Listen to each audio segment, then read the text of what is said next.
بسم اللہ الرحمن الرحیم۔ کیا آپ کبھی رات کی خاموشی میں اچانک اپنے ماں باپ کو یاد کر کے روئے ہیں؟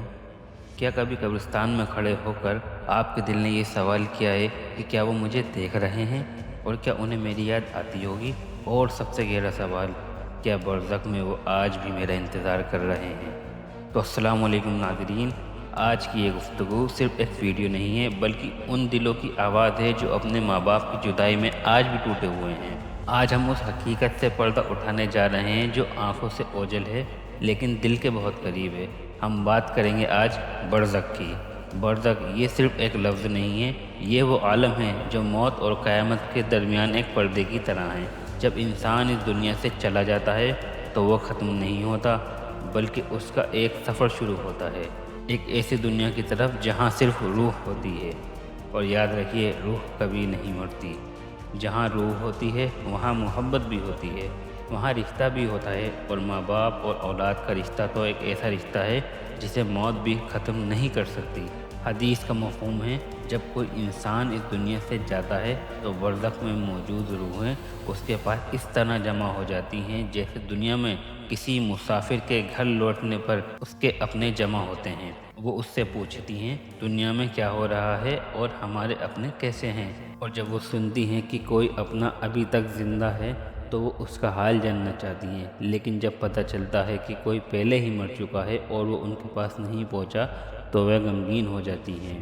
اس سے صاف پتہ چلتا ہے کہ برزخ میں روحیں ایک دوسرے کو صاف صاف پہچانتی ہیں اور اپنے اپنوں کی خبر رکھتی ہیں۔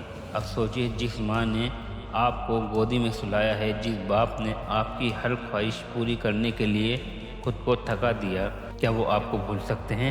ہرگز نہیں۔ علماء فرماتے ہیں برزخ میں ماں باپ اپنی اولاد کے نیک عمل کا انتظار کرتے ہیں۔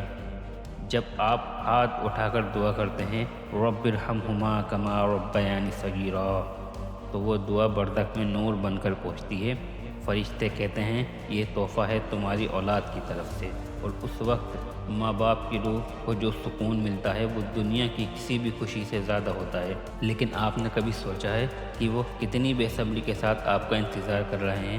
وہ انتظار کر رہے ہیں آپ کی ایک دعا کا، آپ کے ایک استغفار کا، آپ کے ایک صدقے کا، کیونکہ اب وہ خود کچھ نہیں کر سکتے، اب وہ صرف آپ کی محبت کے محتاج ہیں۔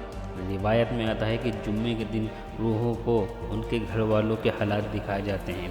جب وہ دیکھتے ہیں کہ ان کی اولاد نیک راستے پر ہے تو وہ خوش ہو جاتے ہیں، لیکن جب وہ دیکھتے ہیں کہ ان کی اولاد گناہوں میں ڈوبی ہوئی ہے تو ان کی روح تڑپ اٹھتی ہے اور وہ دعا کرتے ہیں یا اللہ میری اولاد کو ہدایت دے۔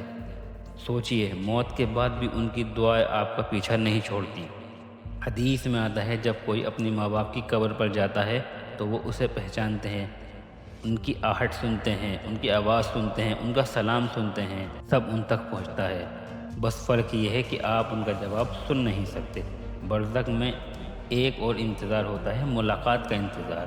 ہر ماں باپ چاہتے ہیں کہ ان کی اولاد بھی نیک بنے تاکہ قیامت کے دن اور جنت میں پھر سے ان کا پریوار ایک ہو سکے۔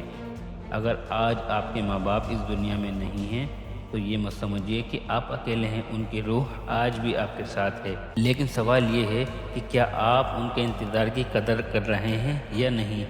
وہ پیاسے ہیں آپ کی دعاؤں کے۔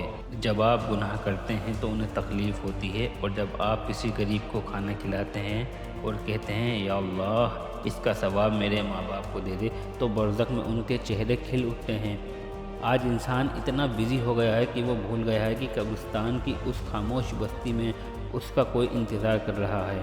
وہ ماں جو راتوں کو جاگتی تھی، وہ باپ جو خود بھوکا رہ کر بھی آپ کو کھلاتا تھا، آج انہیں صرف آپ کی ایک دعا چاہیے۔ میرے عزیزوں، برزخ کی تنہائی بہت سخت ہے۔ وہاں نہ دوست ہے، نہ موبائل ہے، نہ دنیا کا کوئی سہارا، وہاں صرف انتظار ہوتا ہے۔ تو آج ابھی اسی وقت اگر آپ کے ماں باپ زندہ ہیں تو ان کے پاس جائیے، ان کے ہاتھ چومیے، اور اگر وہ اس دنیا میں نہیں ہیں تو ہاتھ اٹھائیے اور ان کے لیے دعا کیجیے، کیونکہ وہ انتظار کر رہے ہیں آپ کی آواز کا، آپ کی دعا کا، آپ کی نیکی کا۔ کہ آپ انہیں محسوس کریں گے؟ اللہ پاک ہمارے تمام مرحومین کی مغفرت فرمائے، ان کی قبر کو نور سے بھر دے اور ہمیں ان کے لیے صدقہ جاریہ بنائے، آمین یا رب العالمین۔ اگر یہ بات آپ کے دل تک پہنچی ہو تو اسے شیئر ضرور کریے، شاید آپ کی وجہ سے کوئی اپنے ماں باپ کے لیے دعا کر دے اور برزخ میں کسی کا انتظار ختم ہو جائے۔ اللہ حافظ۔